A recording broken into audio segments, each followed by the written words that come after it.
little bit on December 3rd, 2024. So I'll call to order this meeting of the Manchester Conservation Commission held under the auspices of the State Wetlands Protection Act and our local general wetlands bylaw.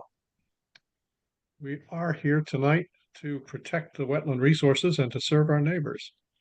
And we now have a full team on the field. Welcome, Gordon Turner.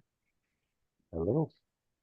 And you should also say hello to Lydia Eldridge, our new temporary conservation administrator. Excellent. Awesome. And Suri, I've made you a co-host, so you can keep one eye on the waiting room. Waiting room. Thank you. Thank you. So a couple of ground rules before we get going tonight. This meeting is being conducted virtually on Zoom in accordance with ongoing permissions from the governor. And consequently, you will be recorded in Zoom as well as your video if you choose to turn your camera on. There will be periods when public comment is encouraged, permitted, and I will tell you when those are and invite anyone with a question or a comment to raise her or his hand physically or virtually using the Zoom commands. And when you are recognized, please identify yourself by name and address or affiliation, and try to keep your comment or questions to 2 minutes directed to me. We will also be conducting all of our votes by roll call tonight. And we have a chat function in Zoom, but please don't use it for a substantive question or comment, just for questions about technology or other kinds of procedural problems, because it does not become part of the permanent record. That said, I think that's all the preliminaries. I'll call the roll and we'll get going. Commissioners first, Dr. Olga Hayes. Here. Vice Chair, Ms. Suri Oseason. Here. Mr. David Lumsden. Here. Dr. Jeffrey Bodmer Turner. Here. Dr. Henry Ottinger. Here. And Dr. Gordon Turner. Here. And I'm Steve Gang, and I'm chair, so all 7 of us are here. We also have staff present, Mark Resnick, the Director of Land Management for the town. We have Shannon Bianchi. And we have Lydia Eldridge, our newest recruit. And I'm going to ask that if you're not speaking, you kindly mute yourself, as I will do now. Thank you, Person Steve. who's not muted. All right, let's get rolling. Our first order of business is, unless there are any announcements or other matters from commissioners. Very well, we begin with notices of intent, the first of which is 6 Ashland Avenue, map 44, lot 6, DEP file 39-923. This is reconstruction and repair of an existing seawall with increased height, as well as landside regrading with fill loam seed and landscape plantings. And it being a new opening of a public hearing, we should read into the record the public notice that was posted in the newspaper. Is that, sorry, I didn't alert Shannon or anybody to this in advance. Is that possible? I actually don't have that in front of me. I'm home. Mark, if you can access that or grab the paper. Are you in the office still, Mark, or are you at home? I just walked in quiet. All right, let me see if I can bring it up off the paper. Steve, you know, I mean, the description you just read should be sufficient to open the public hearing. Okay, we're going to stipulate that the public notice was posted as a as required in Yes, a it will. timely fashion in the cricket, and that abutters have been notified. So who is here this evening to introduce this project? Hi, Lucas Taylor, engineer with GZA of Welcome, 144. Lucas. Yep, good afternoon. 144 Elm Street, Amesbury, representing the proponents at 6 Ashland Avenue. Good, thank you. Yep. So tell us about this project, please. And I notice Mr. Creighton is here as well. Awesome. Yeah, so I'll try to share my screen here, but it is a private residence in the Inner Harbor. Let me see here. Sorry. Just trying to get the right Zoom. I use Teams a lot. My apologies. All right, so I got at least one screen. Do you guys see that? Should be a couple photos. Mhm. Perfect. Yep. And then this screen, it should be aerial. Do you guys see that? Google Earth at all? No. Now we're still Okay. looking at the photos. All right, that's fine. The photos are good. Yep, so it's a private residence along the Inner Harbor, 6 Ashland Avenue, at the seaward end of the shoreline. It's a existing stone wall, separates the lawn landscaped area and the recreational from the shoreline coastal beach. The existing stone wall is starting to deteriorate and even lean and fail in some areas. So looking at a couple of photos, I'll go to the next. If you're still seeing that, hopefully. Mhm. Probably this is the most substantial or significant damaged area as of right now. The stones are completely falling over, they're leaning. And so you're going to start losing some backfill material along the shoreline. So the overall project is to reconstruct approximately 95 linear feet of this stone wall. The existing stone wall is 100 linear feet long, 95 of which would be reconstructed in kind, 5 of which on the northwestern end would just be repaired because it's actually still intact and abuts up to an existing town sewer line and sewer easement. So that section would just be repaired and added a new capstone for a new height. So let me see if I can try to get to the plans here. Nope, wrong direction. These are the site plans. They might be a little small on your screen, but overall we're looking from the left side is the land side up by the residence, and then to the right of the page would be the seaward end and the harbor. So as you can see, the proposed project is to reconstruct this wall in kind, following the same existing alignment, no further seaward. This is the small section, the 5 linear feet that would just get repaired, but the whole wall reconstructed to a new height, which is approximately elevation 8 and NAVD 88 datum. The existing wall was originally elevation 6 to 7. It varied. Currently, there are sections of wall that go all the way down to about elevation 4.5 due to the leaning nature of it. But the intent is to raise the wall from its original height about 1 to 2 feet, just to give you a sense of how high up it would be going. On the back side of the wall, so land side, this is little hatched areas, the proposed location of new minor filling and regrading. And the top surface would provide new loam and seed to restore that lawn area.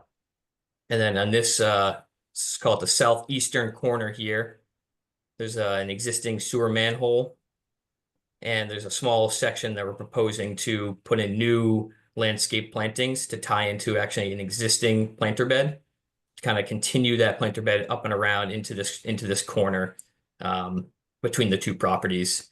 And the landscape plantings would be native salt spray tolerant plants.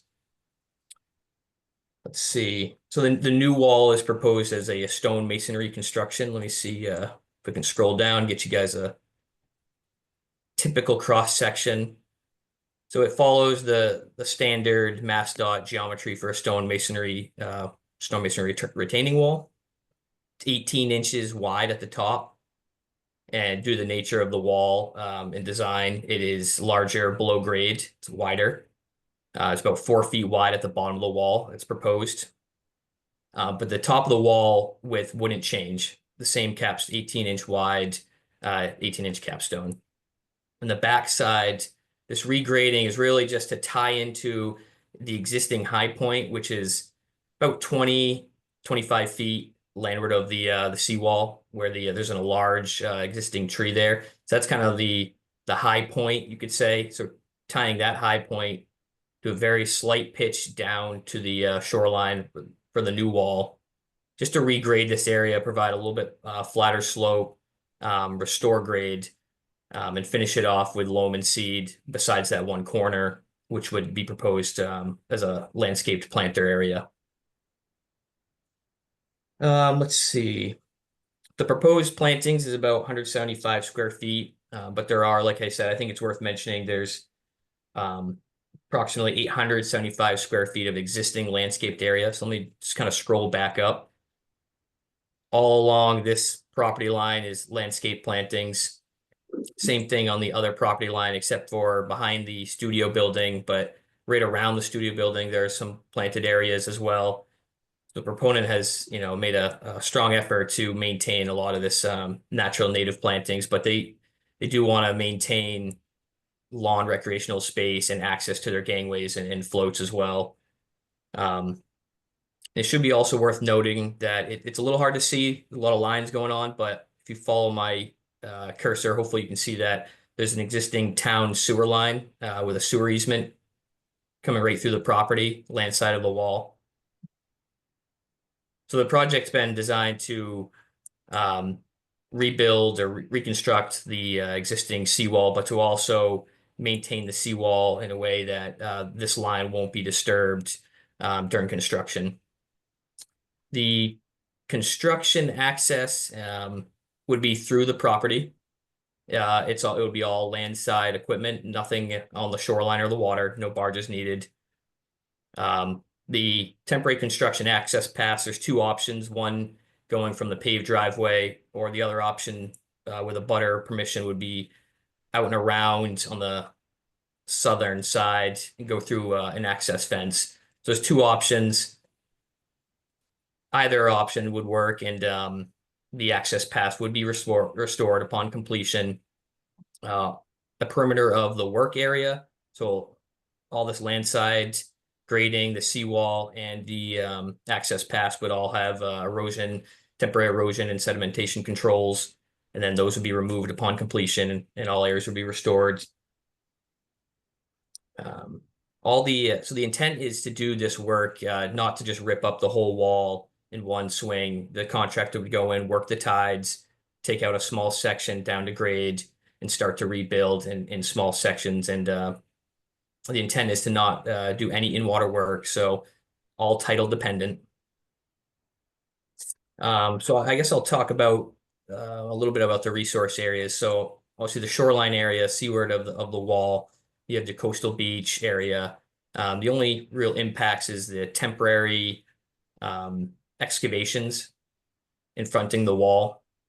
And to mitigate additional impacts, or to mitigate these impacts, it's proposed that the contractor would use some sort of temporary shoring, such as either sheet piles or trench boxes or planking, to delineate a line, a limit of disturbance, and to also act as a formwork for the reconstruction of the wall, especially below grade.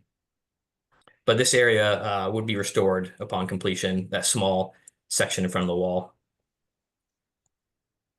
Land from the seawall out landside to the FEMA line is land subject to coastal storm flowage, so that's pretty much entirely the whole project. The whole seawall, the regrading, the loam and seed, and then also a good portion of the construction access path is all within land subject to coastal storm flowage. The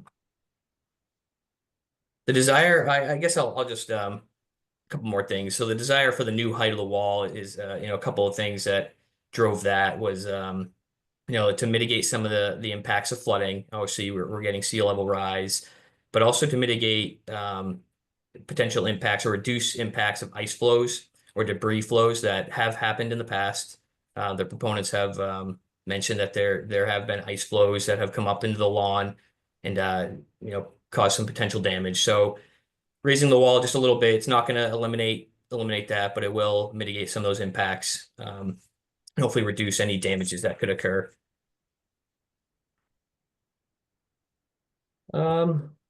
Suppose with that, if you have any questions or certain sections that you want me to go to, I'll open it up to the commission and anything they want to Thank you. discuss further. Steve, Thank you, Lucas.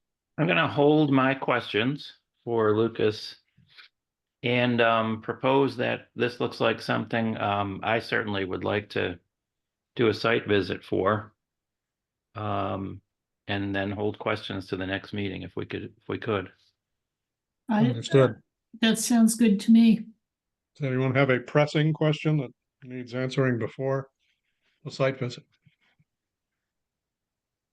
All right, any comment? Let's start with Mark and Shannon and Lydia. Any comments from you folks? No, I don't have anything. Thank you. And anyone in the public? We have opened the public hearing for this notice of intent. Anybody have a question or comment? Steve, can I, as the proposer, make a comment? You certainly can. Go ahead, Peter.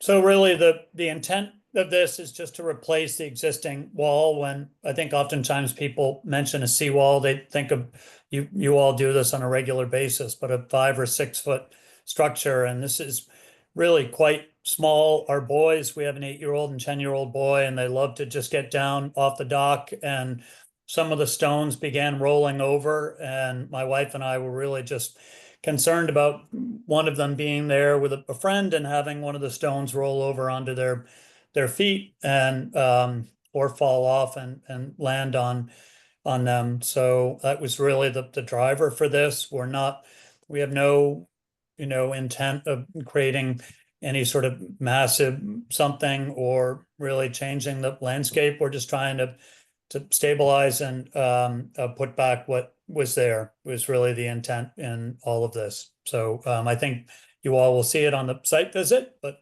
obviously glad to answer any questions that you might have of me. Thank Or you, Lucas. Peter. That's helpful. That's helpful. So shall we look at this Saturday, as is our custom for a visit? Would that work for you, Peter and Lucas, or a colleague? Time with that. Do you think you'd Yep. want to do that? Yep.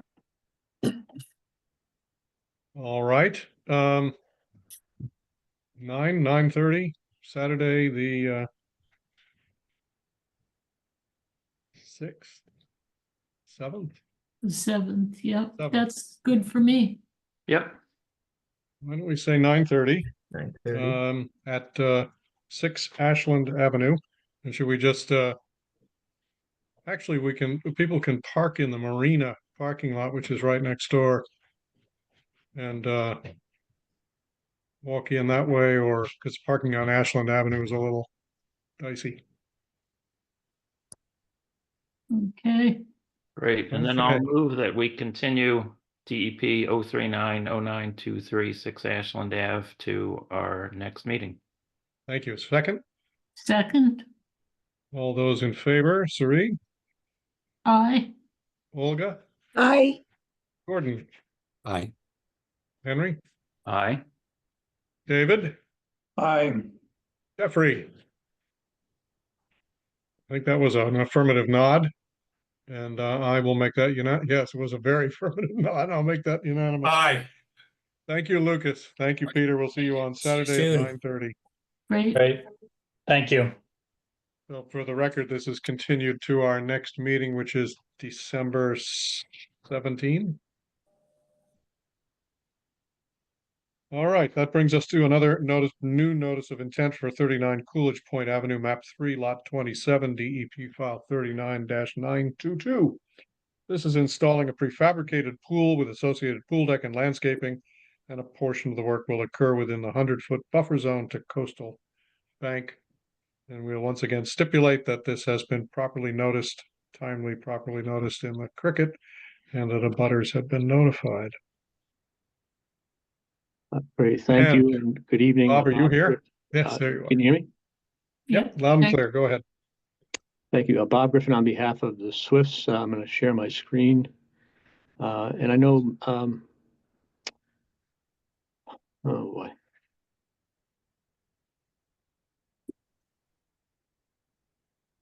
So we had filed an RDA for this project earlier this year, and I think the extent of the work in the jurisdictional area caused the commission some concern and asked that we come back with a notice of intent, which is why we're here. We did have a site walk, I think in September, for this project. So here's our parcel 39 Coolidge on the locus map, and here's a pretty recent aerial photograph. You might recall the backyard is the area where the pool is proposed. And as we move sort of to the lower right in the photograph, we get towards the tidal area, and the coastal bank has been replanted here. And some of you may even recall having participated in some orders of conditions related to landscaping improvements and coastal bank stabilization work. Those projects were approved in 2019 and 2020. And most of the work's been done. There really, I think, that whole area looks pretty good, as we saw on our site walk. So here's our site plan. It's pretty much the same site plan as we had for the RDA. We've got a 100-foot buffer zone from coastal bank. It's been highlighted here, and you can see the jurisdictional line runs through the middle of the pool deck. So we have about 1,800 square feet of bluestone pool deck proposed around this new pool, and about 1,000 square feet of that is in jurisdiction. About 800 square feet of the pool deck is outside jurisdiction. The pool is just outside jurisdiction. The pool equipment goes on the back of the shed that is next to the pool, and this whole pool deck sort of ties into that existing shed. There'll also be a fence around the pool deck for safety reasons. We're showing this line with the two X's as the erosion control to be placed around the work area. And for drainage, we're going to install a slot drain in the bluestone patio, and it'll just slope by gravity. It'll carry water to the north to a 1,000-gallon dry well, which will be put into the lawn in this area. I'm going to zoom in a little bit just to make it a little bit easier to see here. So here's the dotted red line is the slot drain going into the 1,000-gallon dry well right there. About a 1.5-foot grade difference at the most between the existing lawn and the proposed pool deck. So it sort of blends into the existing grades pretty well. But there's a small wall to be built on the southeast side of the pool deck here, primarily to minimize the amount of regrading and work that's required in the lawn. I'm going to show you the bluestone patio details. We are proposing an impervious, essentially, bluestone surface. This is similar to the other patio surfaces at the Swift residence. The bluestone is set on a bed of crushed gravel and with some poly sand sort of infill, and it'll have a slope to the trench drain. Here's the slot drain detail. It just sort of gets built right into the bluestone surface. I'll show you a picture in a moment. It looks pretty neat, and it does a good job of handling water. The dry well has been sized to handle about 1.3 inches of runoff from the pool deck. That's without assuming any absorption or infiltration into the ground surface. So as a practical matter, it will do better than that. Here's a conventional shea precast dry well surrounded by crushed stone. That's what's proposed for the infiltration. This is a picture of the slot drain materials. And so it's about 4 inches wide by 4 inches tall in the portion that carries the water. It comes up to a narrow, I think it's about 1 inch wide or maybe 1.5 inches wide slot that gets buried in the pool deck or in the patio surface. Here's a picture of the installed material with bluestone next to it. And I think this was a COVID era picture. I think that's why the masked man is in the background there. We also have a nice landscape plan from Tom McMullen, the Swift landscape architect. He's proposing, I think he's got about 25 trees to be placed on the northeast side of the pool here on or near the property line with 43 Coolidge Point Road to provide some privacy and some screening. There is one tree to be removed. It's this one right here in the pool deck. It's a 16-inch. I think it was an oak if I remember correctly, but it might be a linden. But that unfortunately has to go. But the one tree is replaced by, again, approximately 25 trees. There's another 25 or so shrubs and I think 50 plus or minus perennials to be placed in these planting beds around the proposed improvements. The planting table from Mr. McMullen is here, but nothing too unusual. Probably all the same kind of shrubs and trees and perennials that you see on many projects. And that's the extent of my presentation. I'd be happy to address any questions. I'm just going to scroll back to the site plan here. Thank you.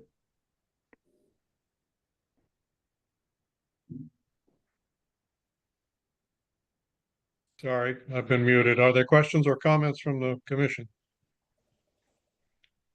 Well, Steve, at the risk of sounding like a broken record, I think I'd like to put this in the category of would be helpful for a site visit.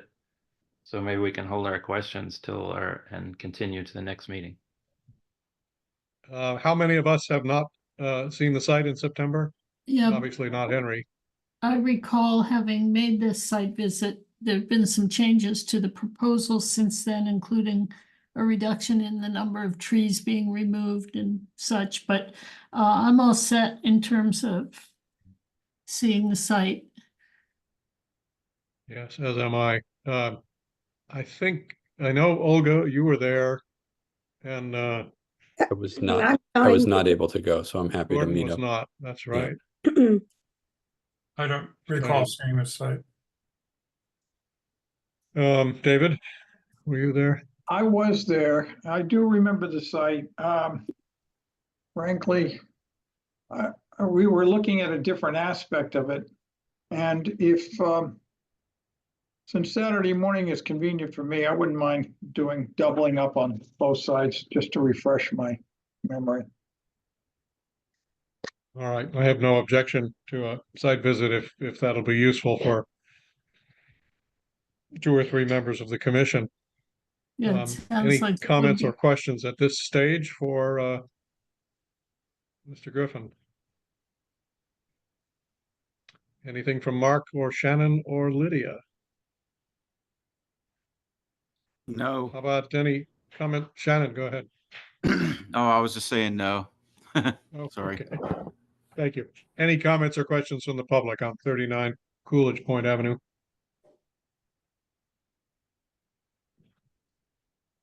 I'm not hearing any. So let me move with the consent of the applicant that we defer this to our next meeting on December 17 and schedule a site visit for Saturday morning, shall we say 10:15? Sounds good. Will that work second. for the Swifts and Bob, you or one of your colleagues? Yeah, I'm pretty sure I can be there. So thank you. We appreciate that. I realize it's a second show and tell session for you. Okay. All right, is there a second to the motion? Second, All those in favor? Gordon? Sounds like an aye. Hi, A mute one. sorry. Yes, You, hi. Henry. Aye. Olga. aye. Sari. Aye. Jeffrey. Aye. David. Aye. And I will make that unanimous. Well, thank you all Was- very much. We'll see you Saturday and have a good evening. Yes, what was the time we agreed on, everybody? 10:15. 10:15 at 39 Coolidge Point Avenue. Thank you. That's the 2 new notices of intent. We have a request to amend an order of condition at 19 Smiths Point Road, map 20, lot 16, DEP file 39-902.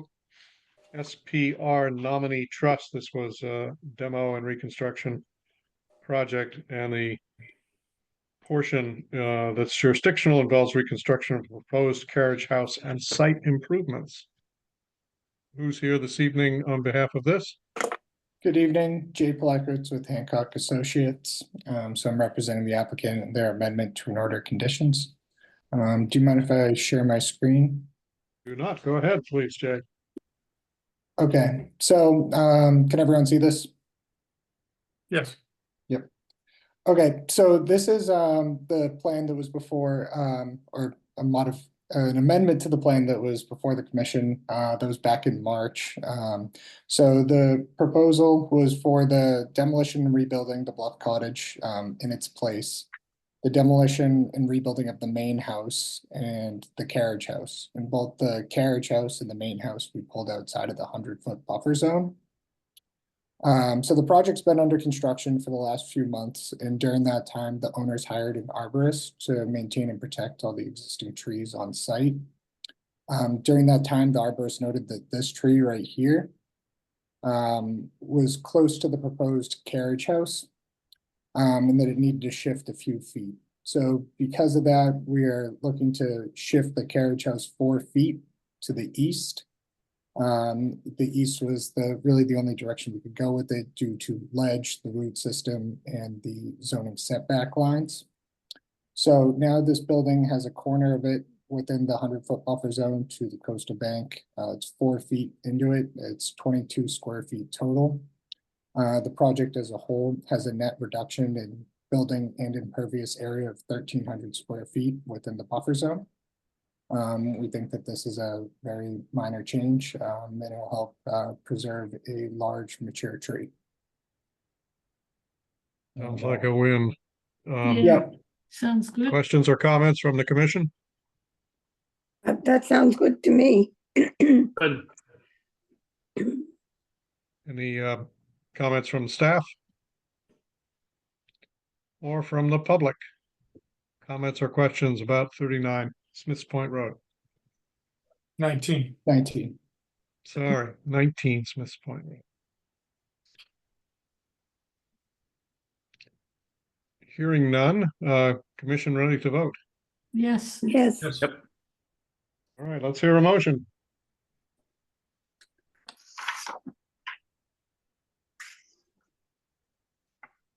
I'll make it that we accept the amendment as proposed for 19 Smiths Point Road, DEP file 39-902, with all existing conditions remaining. Second. Thank you. All those in favor? Gordon? Aye. Jeffrey? Aye. Olga? Aye. David? Aye. Henry? Aye. Suri? Aye. And I am an aye. It is unanimous. Thank you, Jay. Thank you. Have a nice night. You too.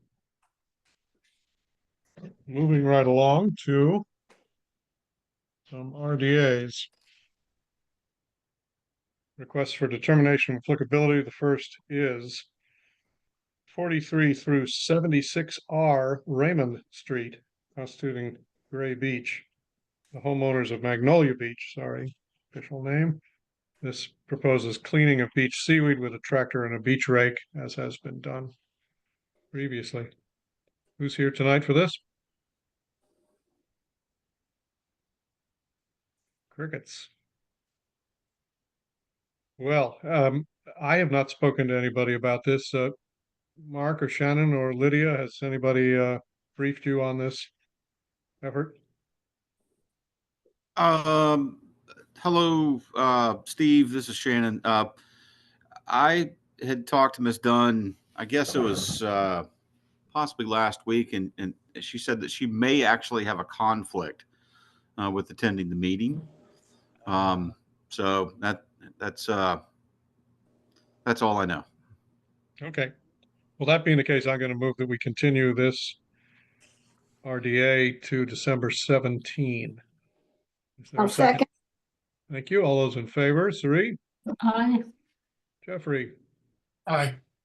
Henry, Aye. David, Aye. Gordon, Aye. Olga, Aye. and I agree as well. It's unanimous. That brings us to Sunset Rock LLC at 12 Ashland Avenue, next door to 6 Ashland Avenue. And this is an RDA for replacement of timber piles with steel piles for existing docks. Eric, are you here for this tonight? Yes. Good evening, Mr. Chair. Can everybody hear me fine? Yes, thank you. Just a quick overview. The Inner Harbor Marina located at 12 Ashland Ave. is a facility, it's a slip facility that is basically comprises of about 50 slips. All the infrastructure is supported by wood timber piles currently. And what we're looking to do is to basically replace these existing timber piles with steel timber piles, very similar to what Skip Crocker did a few years ago when he did his marina expansion project, which maybe some of you are familiar with. Again, the purpose really is for the integrity of the piles. Steel by far is better than what we have. We have been here before the board in the past for this property as well as the property. You're going to hear me ask for the same determination later at Manchester Marine. In the case of Sunset Rock, I was back here, I think it was in 2009 before the board for the same RDA request, and we had piles that were damaged and we looked to replace those. And the board granted a negative determination at the time. So basically, this work would be performed with the use of a marine contractor, likely a 90-foot barge with a crane. Similar expectation has been imposed in the past. There'd be conditions that would require the contractor not to have the barge or piles, touch the sea bottom at any point in time during the work. There's no augering required, pre-augering. It's strictly you take out the existing pile and put in its place the new steel pile. So with that said, I take any questions that anyone may have. Any questions for Eric? Steve, I I'm assume, Eric, that is this, go ahead, Henry. oh, I'm just curious, is this something that the harbor master has commented on in the past or has been in favor of in the past? Or not? Question. So with Bayon's presence over the past number of years, he's always on top of projects that we undertake at both facilities, Manchester Marine as well as the Inner Harbor. I can't say that I've approached him and told him that we're going to be proposing this work. I think, I can't speak for Bayon, but I think having a facility where the integrity is going to be almost guaranteed, where you don't have to worry about ice. As everyone knows, on the Inner Harbor, it's brackish. So you have about 18 inches of fresh water that floats on that Inner Harbor. And as you heard Peter Creighton next door explain, if you have a real cold winter, you can have ice chunks floating around that Inner Harbor that can cause a lot of chaos. And regrettably, that's happened to us in the past. We have sustained damage to our piles. They snap. So I don't know if I answered your question, but I think by having, steel is by far a significant improvement.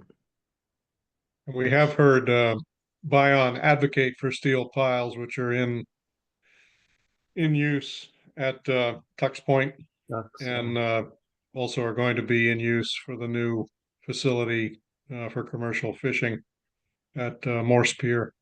So Yeah. I believe that's his go-to as well. We had, remember, some high hopes for something called Green Heart. I think that was the stuff. We have Green Heart timber now, which from the beginning, super hard piles, by far the strongest wood pile you can get. But even with those, we have noticed in the past, we've historically have removed some and noticed actual worm damage. So those things, unfortunately, aren't, again, back to steel. They are susceptible to failure over time. So, any other questions or comments from commission or from staff? One final question from me, Eric.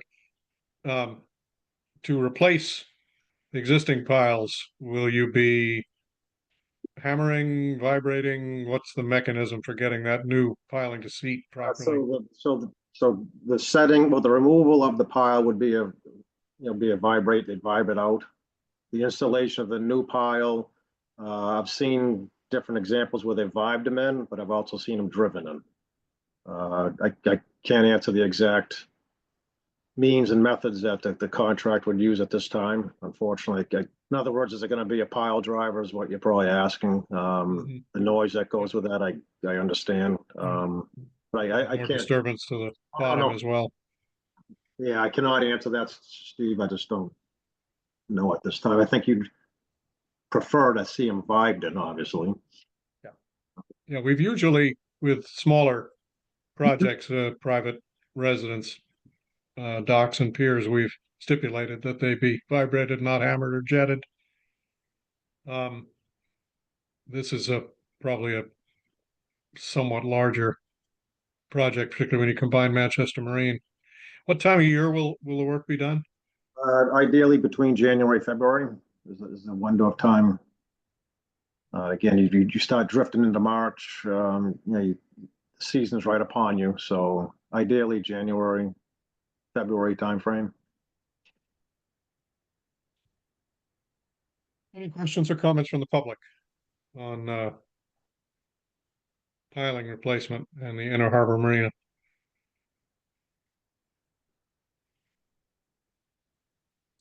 All right. Can I just ask a question?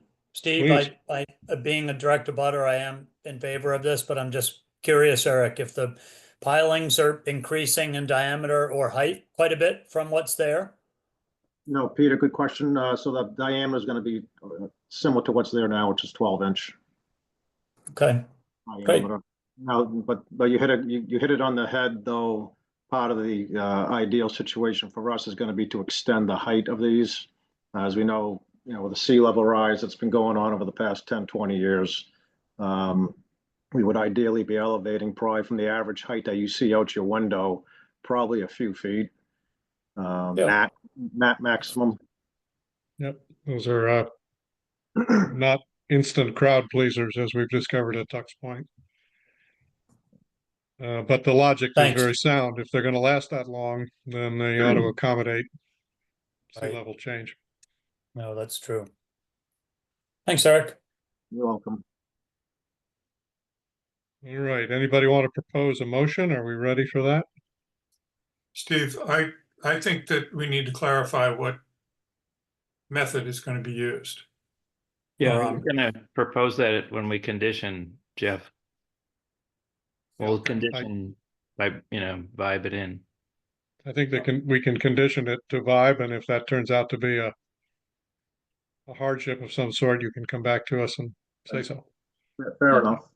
That sounds good. Any other conditions we need to consider for this? I mean, we could certainly condition a height limitation of Eric's few feet to 2 or 3. We could. I'm just not sure whether there's a performance standard for wetland protection there. So, good God. So I don't, to go too high would be, obviously there's no need to go excessive. But I just know through experience, when we've had some of the moon tides, and good God, if Peter's still on, he can probably opine as well. He looks out to the Inner Harbor constantly, but on a moon tide, a plus tide, you can be within a couple feet of what we have now, of the tops. So again, I'm just spitballing. I haven't had an engineer come out, or nor have I brought my own level gun out and done any surveying to get a real good handle. But I'd like to go at least 4 feet above the main wharf, which is elevation 12, I recall.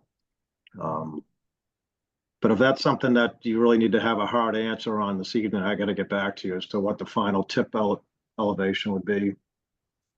Yeah, you floated. I mean, you've been very close. I think the docks might have even come loose, gone up over the existing piles with some of the very high tides in the past, which is a real issue. If they float free, get up over your pilings, and those floats with boats on them or not in the in the early spring, pre-boats, and they're floating free around the harbor. That's a problem. Yeah, they don't come free in calm weather. They come free in violent weather usually. The ice chunks that have come in, we haven't had them in a while, but in 2019, They are car size. They're 2-3 feet thick, the ice, and they're the size of a large car just floating around, pushing in that inner harbor. And it's a problem.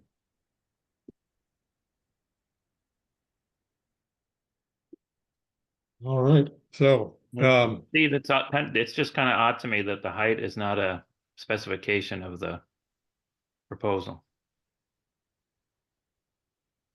We could condition that we be informed of the height and that, that I certainly know nothing about this topic, but I would assume we wouldn't want them to be any higher than the new pilings are gonna be at Tux Point, which are pretty high. Because we know that that's the height that Bion wanted over there. those are, Yeah, structurally, it's a Oh. little bit of a different case, but I can, a good place to start. We could agree, again, looking at Crocker's Boatyard, which just recently was done and additional work is still yet to come. I can, reach out to Skip Crocker and find out what his, you guys obviously accepted and approved his configuration, the height of his piles. His are Yeah. definitely higher than, his are higher than Manchester Marine's and, it ideally mirror his. And I think if the board is amenable to what you see at his operation, that height, I sincerely believe that's going to be adequate. I just don't know the actual elevation, yeah, unfortunately. I have a suggestion, which is that we have the equivalent of a pre-construction meeting with Mark or Shannon or Lydia, in which we'd get confirmation that the installation method will be vibration and that the height will be X. And Sure. hopefully, Yeah. not more than 18 feet, something like that. Yeah, sounds That's- good, Steve. All right, let me move that we issue a -2, I think this is, no impact. For Sunset Rock DEP file. None, it's an RDA. With a condition that the removal and installation be done by vibration, not hammering or jetting. And that the height and vibration and other key construction parameters be specified at a pre-construction conversation with one of our staff. Specified Second. and approved by our staff. Fair enough. Discussed and approved or referred back to us. Right. Second, Second, thank you. All those in favor, Henry, Aye. Gordon, Aye. David, Aye. Jeff, Aye. Olga, Aye. Sari, aye. and the chair is an aye. Thank you. We move on to 17 Ashland. Busy time on Ashland. This is Manchester Marine with relatively similar requests, replacement of timber piles with steel piles for docks. Nick, are you here for that tonight? Hi, Nick Hilides, 14 Reservoir Road, Gloucester, Mass, the general manager of Manchester Marine. And Eric's going to handle the main part of the presentation, but I'm here if you have any specific questions about the facility or anything like that. Thanks for coming. What's different about this one, Eric? Chairman, members, the only thing different from what I just said the past 10 minutes is the number of piles that facility has at Manchester Marine. And the Inner Harbor, we're talking 10 piles exist there. Conversely, at Manchester Marine is the total of 38 piles. That's a much larger facility, as most of you members likely know. Again, similar situation, a lot of deterioration, rot. The infrastructure is just, it's in our best interest to improve those piles, similar to the endeavor on the Inner Harbor. So same means and methods would happen there as well. And again, back to the same talk points, steel, epoxy coated piles. It's just a number of piles. Same time of year, probably same Correct. crew, same schedule. Gotcha. Questions or comments from commissioners? Let's do same conditioning, Steve, Yeah. as the last case. Fine. That okay with you, Mark, Shannon, Lydia? Good. All right. Let's repeat that motion for a -2 determination for Manchester Marine, 17 Ashland Avenue, for timber pile replacement with epoxy coated steel with the same conditions of vibration, not jetting or hammering, and pre-construction conversation to confirm this and get Conversation staff and approval. Yeah. Second? Second. Thank you. All those in favor? Jeff? Aye. Gordon? Aye. David? Aye. Henry? Aye. Sari? Aye. Olga? Aye. And I agree as well. Unanimous again. Thank you, Eric. Thank you, Nick. Thank you very much. We'll close the public hearing at this point and take up new, old, and other business. We have some bullet points here to go through, although some of them are getting a little, I was going to say long in the tooth, but the first one's about beavers, so I can't say that.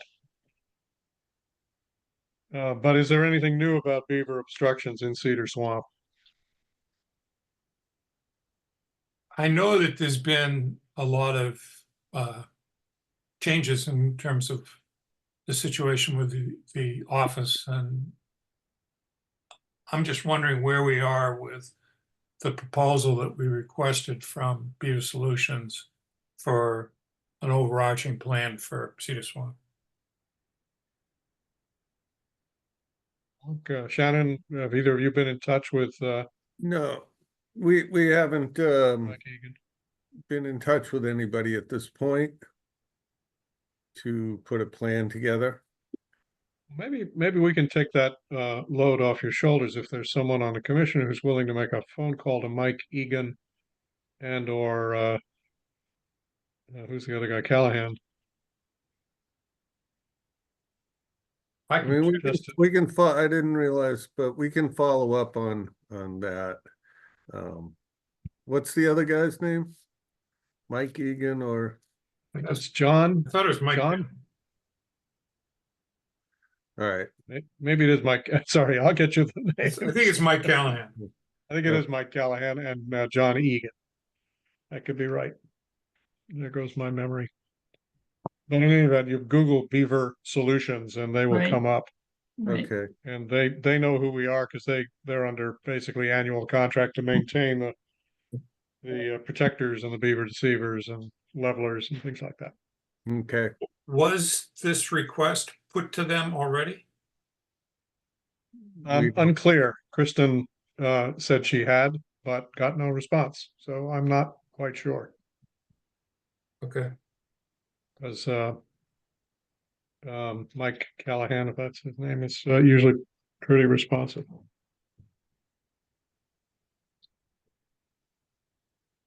Next is open space maintenance funds. I don't know if anything new on that front. No. Anyone else? An open space and recreation committee updates. Olga, anything we should pass along here?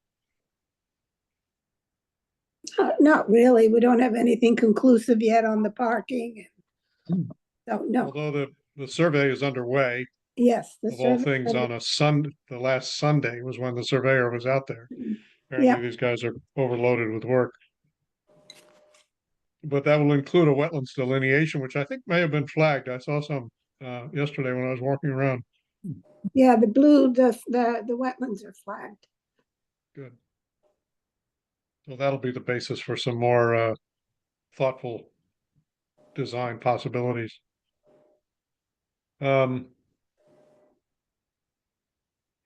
Stream Team last night was considering making an application for a pretty significant pool of grant money. And they were trying to find projects they knew about relating to Sawmill or Cat Brook or Causeway that might be of sufficient scale for a big grant. And we should keep our eye on this because they have had conversations with the Essex County Club about the area, which is actually town-owned land leased to Essex County Club. It's kind of behind the water department and the high school playing field. It's a portion of the golf course which is very wet, boggy almost, and therefore not usually part of their design for actual playing area. And given that there are some valuable fish, the sea run brook trout and rainbow smelt and perhaps alewife, that will be using our brook much more extensively once the culvert is fixed and the tide gate is removed. It might be that there's some work that could be done in collaboration with the Essex County Club. This is all a little speculative, but it measured up to the standard, and the state has taken a significant interest in the fish population in this stream because it's quite unusual. Unprecedented, in fact, in kind of northeastern Massachusetts. Steve, is there any way that the commission could get an update from like Greg or someone representing the town on the status of the Sawmill Brook restoration or whatever it's called? Mulbert and the pond. Yeah. I mean, it feels like Um, this big topic, you know, a year, Yep. 2 years ago, and I haven't heard anything. Now we met some guys from Ty and Bond, I think. Ryan over Bond here, was the consultant. Yep. and then nothing for at least a year. Part of that, I think, Henry, is that they needed to finish Pleasant Street first. Because Pleasant Street will be the access for people who live on the Beverly side of Manchester to get to the village. Because they will completely close off 127 at the culvert for as long as, I mean, Mark, you might know the exact timing on this, but the times that I remember being thrown around were as long as 10 months to a year. Yeah, so I don't know exactly how long the construction is going to occur, but Chuck and Nate have indicated that at the earliest the project would start next fall, so the fall of 25. Like you say, they need to make sure that traffic can get around that detour once they begin construction. And I think there was some additional permitting, I think, that they needed to have completed for the replacement, maybe from the Army Corps, which always takes the longest, so. Yeah. All right. I guess sounds good. Yep. Maybe it will encourage people to do a little more walking and cycling. That's not, they're going to arrange for that to continue. Not on School Street, but parallel to it.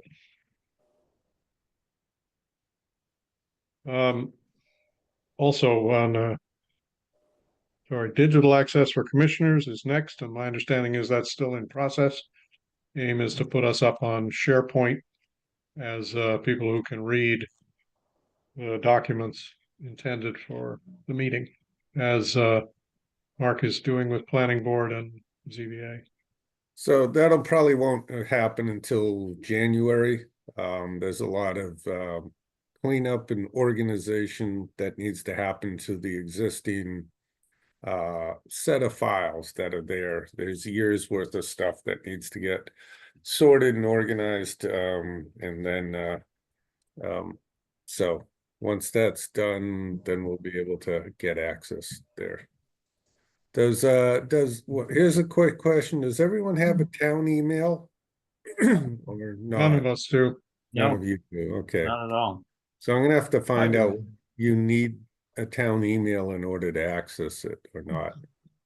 I asked about this some years ago and was told that the town couldn't afford to give emails to all of us volunteers, so we just have to tough it out. Okay, well, I'll find out.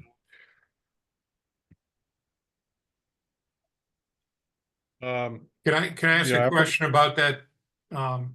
intent of that project? will that mean that we no longer get a printed book and we will have to access everything online? No, it'll just be another option. Okay, So, thank you. you know, unless people eventually don't want paper copies and, you know, but if you do, we'll still require that. So, Thank you. Actually required in our bylaw and regulations right. that paper copies be submitted, and the scale of the plan is delineated and other things. Most of us, it's hard to read the plan on screen. Mhm. I'm not used to it. Right. Next is conserving town woodlands, and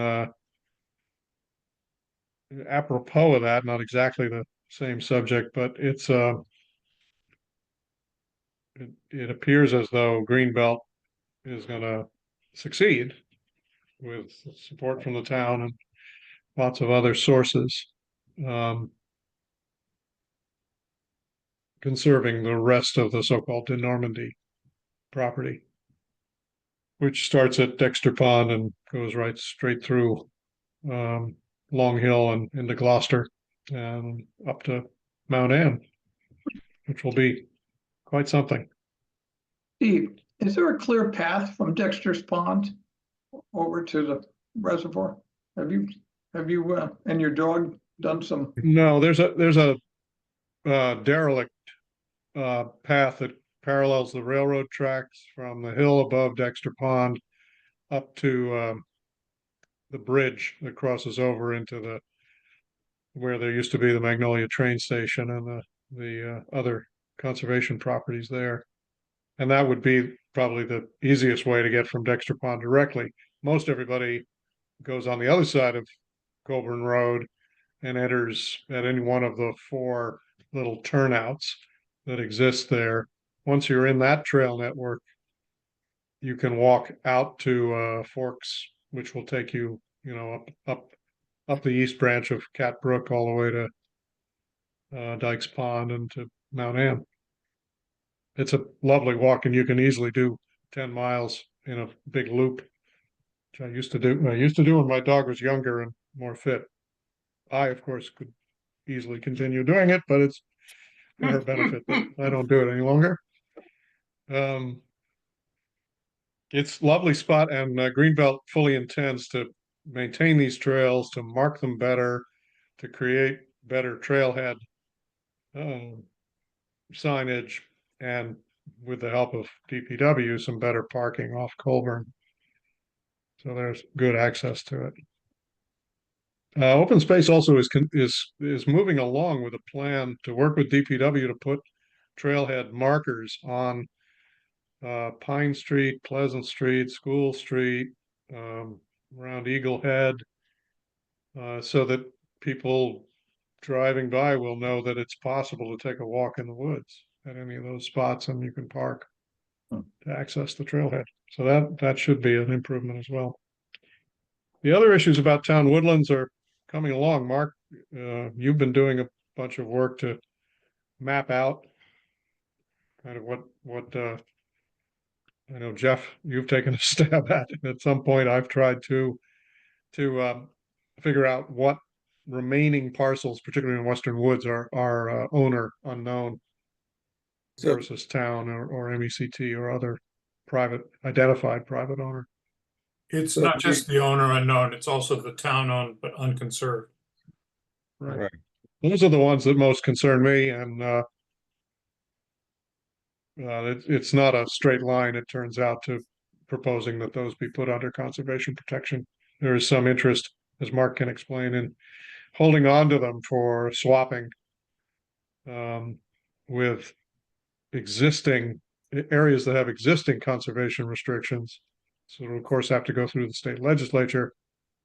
But if it met the requirements, it's possible it could free up land that might be appropriate for affordable or senior housing, for instance. So more about that as it emerges. Proposed new regulations. I haven't circulated those yet, but I will before the end of the year. The primary one is to put more specific performance standards on vernal pools. Update filing fees. There's actually been progress on that. Mark or Lydia, you want to tell us where things stand? Well, Lydia can chime in, but she did a bunch of work on that and submitted a spreadsheet, which I'd like to review and kind of tweak before we release it to the entire committee. I'd like to adjust a few of the prices and stuff, but we could certainly put it on the agenda for the next time. I think we should be able to present it to the Great. committee. So Lydia did in 1 week what you've been waiting for a long time, so. Bravo, Lydia. That'll be your Christmas present to us. Assuming you raised price considerably.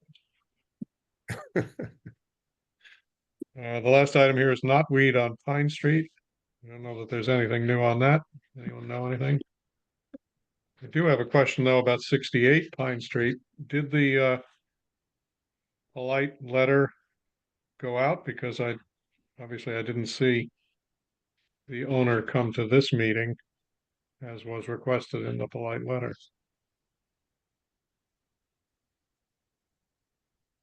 Shannon, do you have any update on that? Any knowledge of it?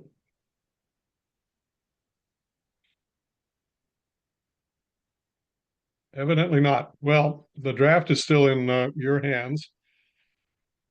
And what it was missing was letterhead for the Concom, but I'm perfectly able to steal a letterhead off some digital file and send the letter myself. Yeah. So you guys let me know if I should do that. Yeah, you can request his or her attendance at the next meeting, right, Steve? Right. Has the letter been drafted already? Yeah, Steve did that. If you want to email that to me, I can try to help make sure it gets sent out tomorrow. Okay, good. Yeah, it can go pretty much intact. It even mentions you and Mark if she has questions. It just needs to be updated to December 17th. I'll send it to you tonight. All right, that brings us to letter permits, tree permits, emergency certs, or work initiation. Suri and I looked at a request from the folks who manage Winthrop Field to do more of the drainage work that they've done in the past and to do it under a letter permit, and we both thought that was warranted because the jurisdictional area in Winthrop Field is very small. It's a small pond and a tiny wetland in the corner. And the work is to fix very antiquated clay pipes that have collapsed rather than draining the field. Steve, I have one question that they sent me an email because they want to file the application for the letter permit. Was the fee for the $25, can they have that waived by the board because it is a town committee, or would you like them to submit a check? They'll do either.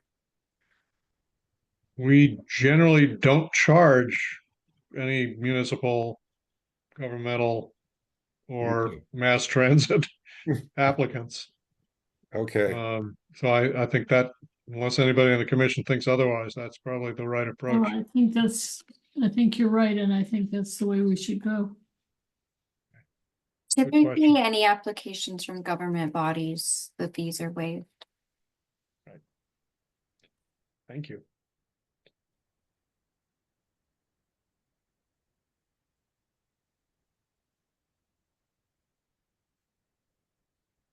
Excuse me, I'm just looking at my notes on other things, letter permits or that. I'm sorry. Oh, I know what I was thinking of. I'm thinking of the new little space created in a traffic island, actually 2 traffic islands at the end of Harbor Street where it runs into Bridge. And it's looks like it'll be very well managed by some combination of DPW, which actually manages the site, and contributions from abutters and Friends of Manchester Trees. So I don't think any Concom expertise is required at that site.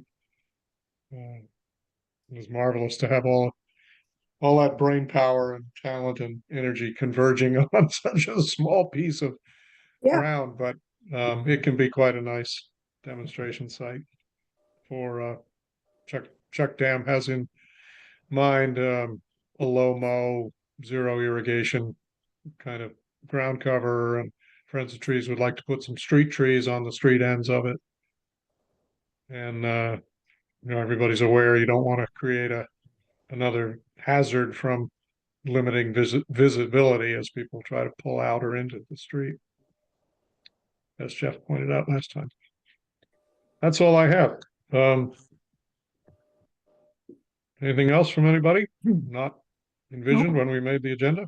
Yes, Steve, Ken asked, did you get his bill for the kiosk restoration? Gosh, I hope so. Does that go to Mark or? I will forward that along. Yeah, I don't think we received it.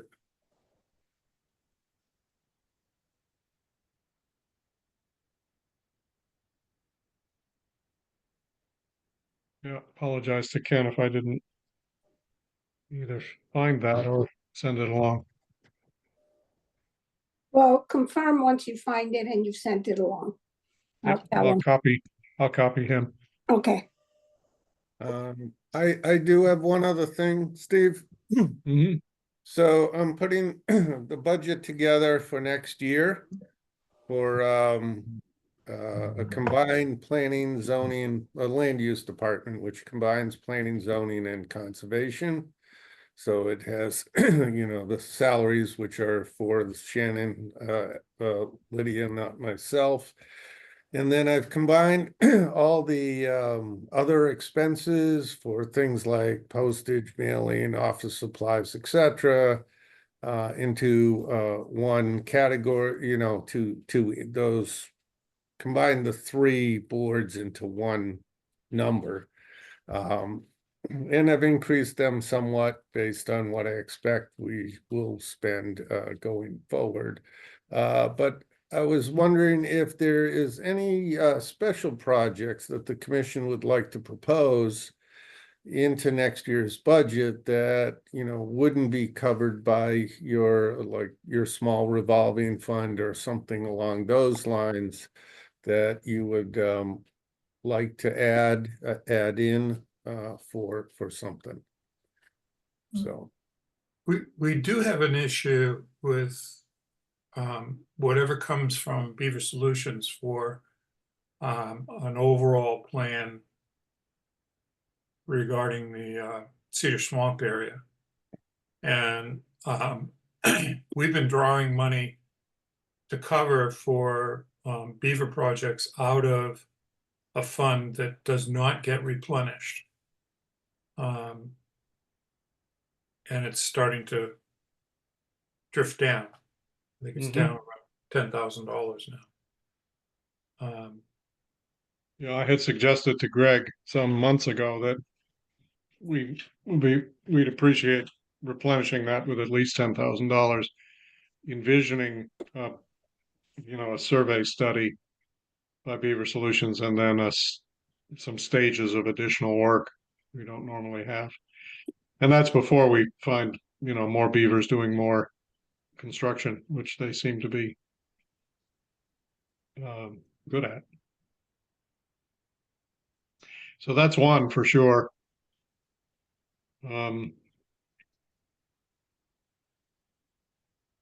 else have any brainstorms about what? There's the nice salary to for have? the commissioners that you left out of that part. Oh yeah, there's the helicopter.